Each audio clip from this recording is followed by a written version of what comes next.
Hi. Sorry about this. Like, my camera's broke, so I have to record it on my iPod, so it might be a bit dodgy. Um, I wanted to talk about distractions from self-harm today. Right. And they won't all work for you. I know that it is a case of trial and error, and it's really frustrating. But you've got to keep trying, because there will be something that works for you. I know. I mean, I still do it occasionally, but I found a couple that work. I mean, they don't always work and it depends on my mood, but there are some things that will work for you and others won't, and it's different for everyone, so you just have to kind of try it. Yeah, sorry about the hand thing, I can't keep them still. Yeah. Okay, we'll just go up with some random ones. I mean, there's things like some people like drawing or colouring or something that keeps their hands busy, like painting your nails or, I don't know, putting makeup on or something to occupy your hands like that. I mean, other people like the vicious things, so I know people that have stabbed like oranges with pens and things, and what kind of worked for me sometimes as well is getting that razor and just slicing up a piece of paper. And it wasn't the same, and I did want to move it down a bit, so, but it did work sometimes. Like if I was in the middle of a lesson and really wanted to, I'd just, I don't know, come and rip a piece of paper up, because kind of got the anger out a bit. People have also, like, this one never worked for me, but I know it's worked for some people, things like screaming into a pillow or getting the pillow and hitting it against the wall or hitting a teddy bear or something like that. Now I like this one, but it's very, very messy and I don't really do it, but I know my friend does and it works for her. She gets paints and just splatters it everywhere. It's messy and quite expensive, but if it works, it works. Some people use exercise as an alternative. I know that works for a lot of people. I mean, because exercise is supposed to release endorphins and things, and it's supposed to make you happier.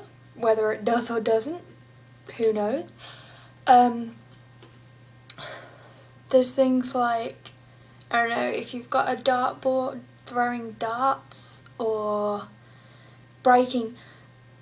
I know I've tried it, it didn't work for me, but breaking things like sticks or breadsticks or just destroying something other than yourself.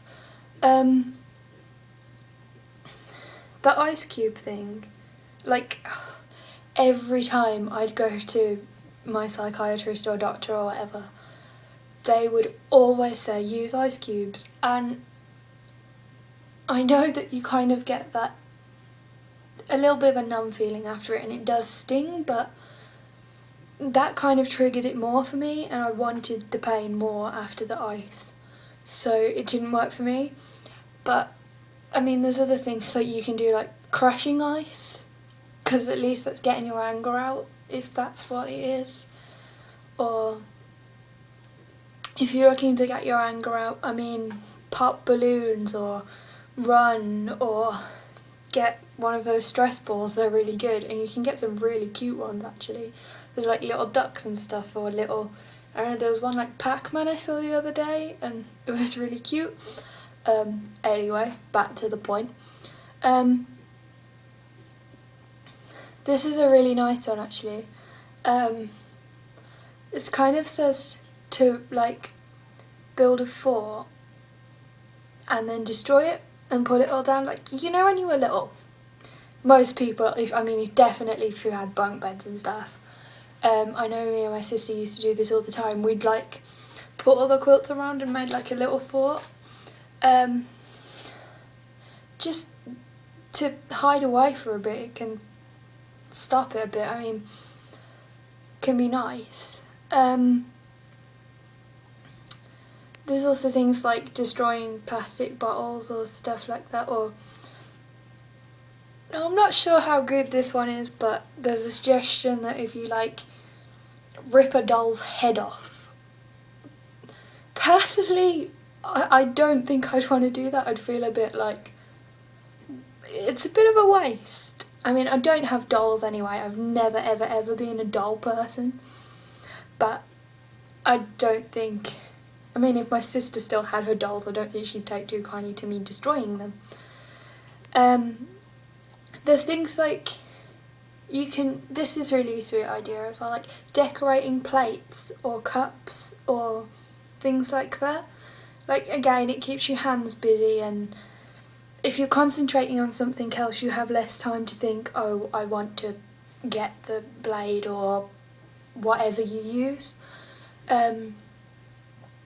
There's also, like, if you really want the sensation, but you don't want the, like, lasting damage or the risk of, like, cutting or whatever or burning, then, I mean, again, there's the ice cube one, but I'm a bit iffy about that. I mean, everyone's heard it, and if it works for you, great, but it doesn't work for a lot of people, I know that.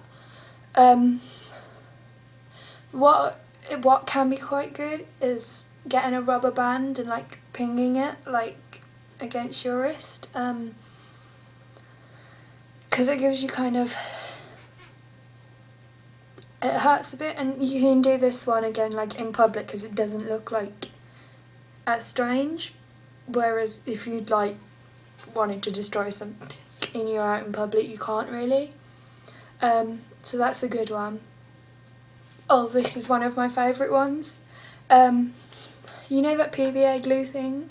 Just put it all over your hands, and it's really sticky, but I mean, it'll take like 5-10 minutes to dry, and then when you peel it off, it can hurt a little bit, but I mean, for that 15 minutes you can't do anything, so I mean, you can't really cut if your hands are covered with glue and everything, or you can't really do anything like that, so it can postpone it so the urge can go down or whatever. I mean, that's personally one of my favourite ones. But again, it might not work for you, not all of them work for everyone. This one, it suggests to clap your hands until it stings, but I mean, it stings like mine after a couple, so if it works, it works. I know that people, I mean, either a hot or cold shower or a hot or cold bath, just so you've got a bit of a sensation against it. And also, I mean, a bath can be quite relaxing and stuff, but it's if you like it or you don't. There's also things like, I don't know, drinking really cold water. I mean, if you really want to. I mean, there's things like people have waxed their legs, because I mean, that can hurt, but it's getting rid of your hair and stuff like that off your legs, and I mean, you're gonna do it anyway, so why not use it as a distraction if that would help you. I mean, you can do loads and loads of things to try and distract your thoughts. I mean, shopping, going out with friends, watching a movie, browsing the internet, playing a game. I mean, something I like to do, I mean, this is probably just me, but I like to look up new words in the dictionary and learn like really nice ones. Like, I think that's quite a nice thing to do, and it distracts you as well. I mean, make videos if you want to. There's loads of things. I mean, you can, even cleaning up, or reading a magazine or a book, or they're all good things to try and take your mind off it, and like, because often the longer you leave it, the less intense the urge is and things like that. I mean, there's millions of things. I mean, crosswords, knitting, playing with a pet, or I mean, whatever. Yeah. There's loads more. One of the things that works for me as well, this won't work for everyone, but I just put my earphones in and I plug it really, really, really loud and I just drown out the world, and occasionally I'll sing, which it's not great for everyone else around me, but it works for me as well. Like, and some songs, they'll just help to get your anger out on that, and when a song kind of says how you're feeling, that's great, and all this, it can help as well. Sometimes going for a walk can help. Just tell yourself you can beat the urge as well, because if you keep saying, oh, I need to do this, I can't. I mean, occasionally you're going to slip up. That's inevitable. And it's part of the process.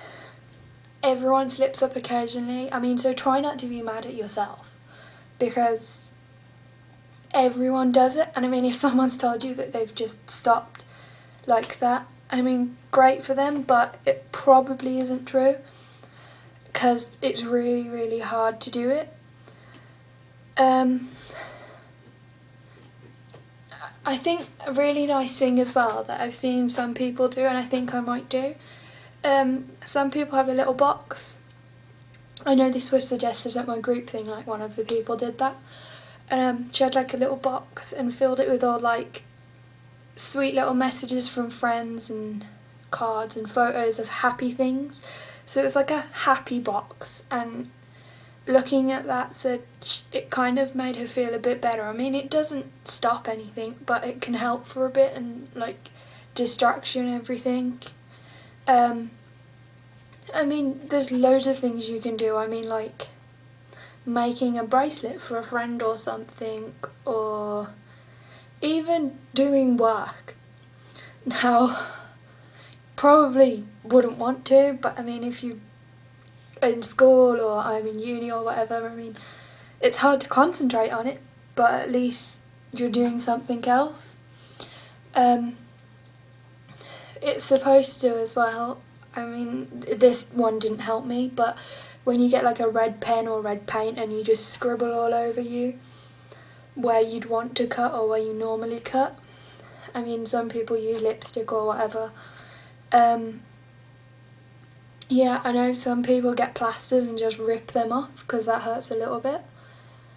I mean, if you have got a really good friend or someone you can talk to, phone them or just talk to them, because that can really help, or sometimes maybe even call a helpline. I mean, I know some people it helps like write in a diary, or like even like I've got some friends that I like write to, and it's really sweet, and that can kind of distract me sometimes as well, because it just, again, it's something to take your mind off it and distract you for a bit.